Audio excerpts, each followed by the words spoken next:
बिस्मिल्लाहिर्रहमानिर्रहीम। अस्सलाम वालेकुम। उम्मीद करती हूँ आप सब खैरियत से होंगे। लास्ट टाइम हम लोगों ने कुछ इसका टाइप्स पढ़ी थी मैट्रिसेस की। आज हमने शुरू करनी है एक्सरसाइज 1.2। सो लेट्स सी इसमें हमें क्या कुछ दिखाया जा रहा है या हमने क्या कुछ करना है इसमें। ठीक है, तो सबसे पहले क्या है, right transpose of the following matrices. तो इसमें से हम लोग एक मैट्रिक्स ले लेते हैं। जैसे एक मैट्रिक्स ले लेते हैं, इसका है फोर्थ पार्ट है। ठीक है, क्वेश्चन नंबर 1 का फोर्थ पार्ट क्या है, एक मैट्रिक्स है जिसका नाम क्या है, एस है, और वो मैट्रिक्स 3x2 का एक मैट्रिक्स है। ठीक है, और इसके एलिमेंट्स क्या हैं, -5, 1, -2, 1, 4 एंड 4। तो हमने इसका क्या फाइंड आउट करना है, ट्रांसपोज करना है। लास्ट टाइम हमने ये चीज़ देखी थी कि हम किसी भी मैट्रिक्स का ट्रांसपोज कैसे फाइंड आउट करते हैं। तो किसी भी मैट्रिक्स का ट्रांसपोज फाइंड करने का ये तरीका होता है कि हम उसके रोज़ को कॉलम में चेंज कर देते हैं और कॉलम को रोज़ में चेंज कर देते हैं। तो हमने जो एस का ट्रांसपोज फाइंड आउट करना है, तो वो क्या हो जाएगा, इसकी जो रोज़ हैं वो सारी कॉलम में जाती जाएंगी। ऐसे ही होगा ना, इसकी सारी रोज़ इसके कॉलम में जाएंगी। तो अभी जो इसकी फर्स्ट रो है -5 और 1, इसको हम फर्स्ट कॉलम में लिख देते हैं, -5 और 1। अब फिर जो इसकी सेकंड रो है -2 और 1, इसको हम सेकंड कॉलम में लिख देते हैं। सिमिलरली इसकी जो थर्ड रो है उसको हम थर्ड कॉलम में लिख देते हैं, 4 एंड 4। तो ये इसका ट्रांसपोज फाइंड आउट हो गया है। ठीक है, इस तरह से हम एक और मैट्रिक्स ले लेते हैं जो कि है इसका फिफ्थ पार्ट। वो क्या है, एक मैट्रिक्स टी है जो कि क्या है, 6, 13, 2, 7, 1, 4, 8, 3, 5। इनक्लोज कर देते हैं। हमने इसका ट्रांसपोज फाइंड आउट करना है, तो ट्रांसपोज फाइंड आउट करने का सेम वही प्रोसीजर है कि हमने क्या करना है, टी का ट्रांसपोज फाइंड आउट करना है। तो इसमें हम लोगों ने क्या करना है कि हर एक रो को कॉलम में चेंज कर देना है। ठीक है, हर एक रो को कॉलम में चेंज करना है। तो इसकी फर्स्ट रो क्या है, 6, 7 एंड 8, इसको हम फर्स्ट कॉलम बना देते हैं, 6, 7 एंड 8।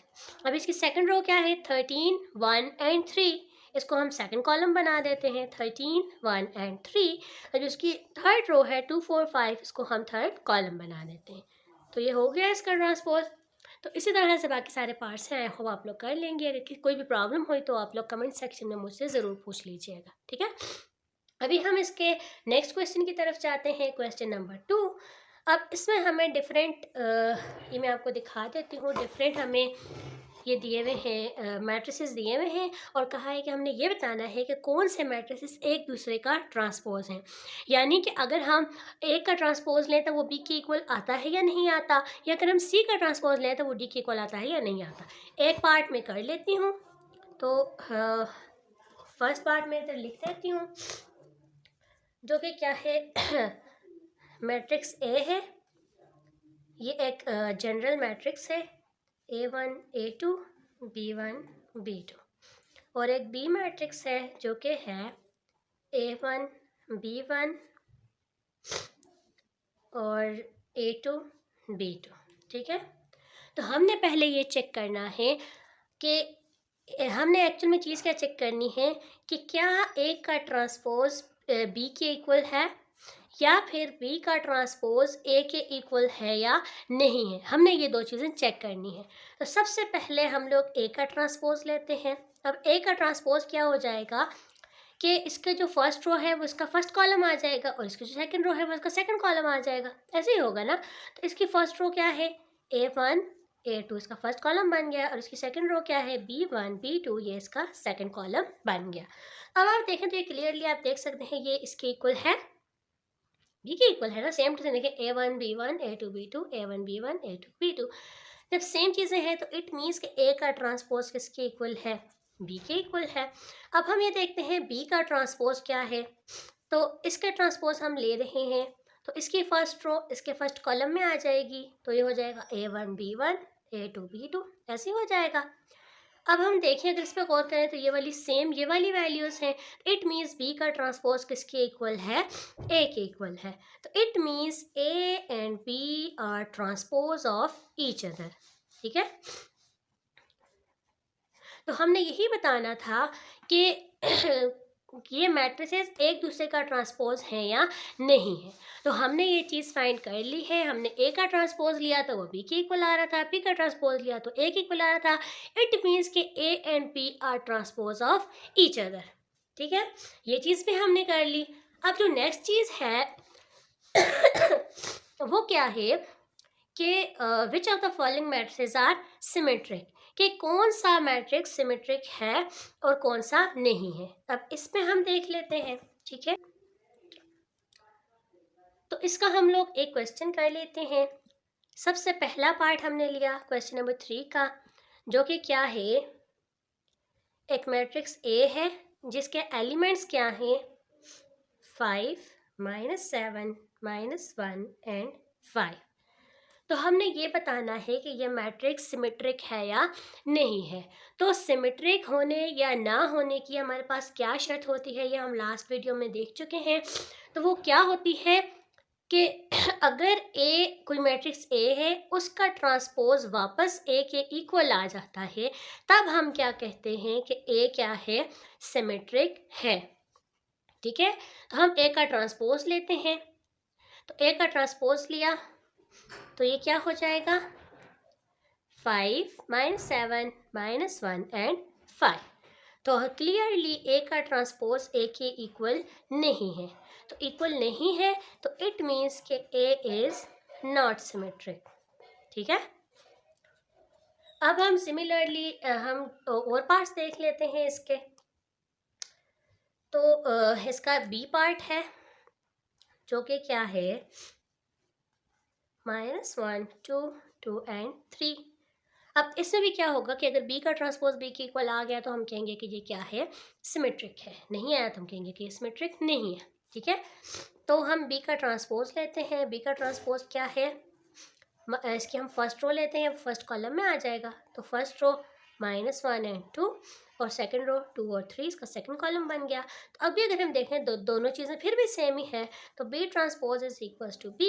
तो इसका क्या मतलब है कि b इज सिमेट्रिक। बाकी क्वेश्चंस इसी तरह हैं, आई होप आप लोग कर लेंगे। अभी जो नेक्स्ट चीज़ है, उस नेक्स्ट क्वेश्चन है क्वेश्चन नंबर 4। उसमें हमने ये चीज़ बतानी है कि कौन सा मैट्रिक्स जो है। अभी जो नेक्स्ट क्वेश्चन है उसमें हमने ये चीज़ बतानी है कि कौन सा मैट्रिक्स क्यों सिमेट्रिक है और कौन सा नहीं है। तो इसमें हम लोग इसका एक ही पार्ट कर लेते हैं या दो पार्ट कर लेंगे। That is 0 4 -4 and 0। तो स्क्यू सिमेट्रिक की क्या डेफिनेशन थी, लास्ट टाइम हमने पढ़ी थी कि अगर कोई मैट्रिक्स ए है उसका ट्रांसपोज -a के इक्वल आ जाए, तब हम क्या कहते हैं कि ए इज स्क्यू सिमेट्रिक। ऐसे ही कहते हैं ना। ठीक है, अब जो हम ये चेक करते हैं कि जो मैट्रिक्स ए है ये स्क्यू सिमेट्रिक है या नहीं है। तो उसके लिए हम लोग क्या करेंगे कि ए का हम ट्रांसपोज ले लेते हैं। इसकी फर्स्ट रो इसका फर्स्ट कॉलम आ जाएगा और इसकी सेकंड रो इसका सेकंड कॉलम आ जाएगा। ठीक है, अब हम ये देखते हैं कि -a की क्या वैल्यू आती है। ठीक है, तो -a से क्या मुराद होता है कि हमने माइनस को a के हर एक एलिमेंट के साथ मल्टीप्लाई करना होता है। माइनस और a ये आ गया 0 4 -4 0, ऐसे हुआ। ठीक है, तो अब माइनस को हम अंदर हर एक एलिमेंट के साथ मल्टीप्लाई कर देंगे तो -a किसके इक्वल आ जाएगा, 0 -4 4 एंड 0।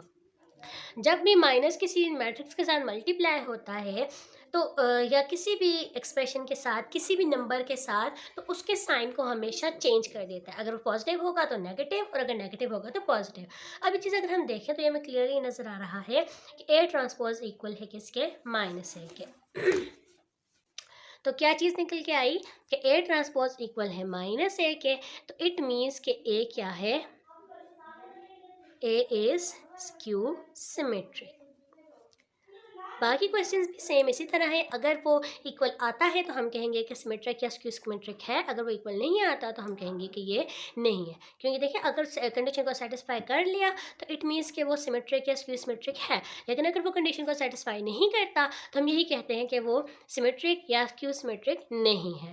तो इसमें परेशानी की बात नहीं होती, आता है तो आ जाए, नहीं आता तो ना आए। और ये एक्सरसाइज इसी के साथ हमारी हो गई है कंप्लीट। नेक्स्ट वीडियो में हम लोग नेक्स्ट टॉपिक से शुरू करेंगे, ठीक है।